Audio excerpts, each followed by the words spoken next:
در دوران بارداری از این غذاها استفاده نکنید. روحی 1399. بارداری یک مرحله اساس برای طفل و مادر هست. در این دوره با خوردن غذاهای مناسب می توانید کمک زیاده برای مادر و نوزادش بکنید.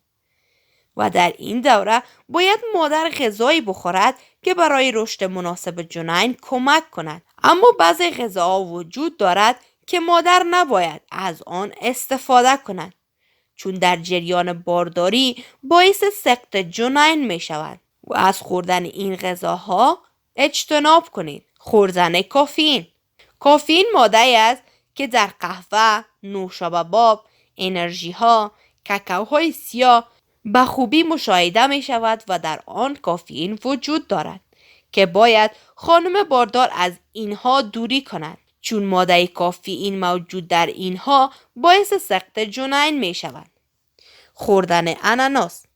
اناناس میوه خوشمزه و عالی که زیادتر مردم علاقمند خوردن آن هست. ولی باید شما خانم های باردار متوجه باشید که از این میوه استفاده نکنید، چون که ماده‌ای در بین این میوه وجود دارد که بدن را نرم می سازد و باعث ولادت پیش از وقت و یا هم سقط جنین می شود.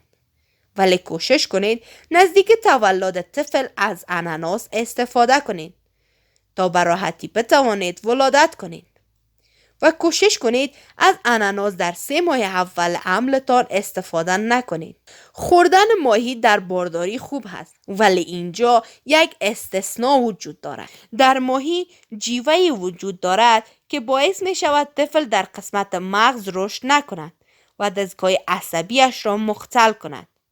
جیوه یک سم عصبی می باشد در ماهیان. وقتی ماهی می خورید کوشش بکنید ماهی یک بار استفاده کنید و ماهی های تازه بخورید تا به طفلتان صدمه وارد نکنند. زنانی که از الکل استفاده می کنند در جریان بارداری استفاده نکنند، چون الکل باعث می شود طفل از رشد عادی خود باز ماند و وقت طفل تولد شد نمی تواند درست درس بخواند و یاد بگیرد و اعصاب کودک ضعیف می باشد. و شما خانم های باردار این غذاها را کوشش کنید در دوران حمل خود استفاده نکنید.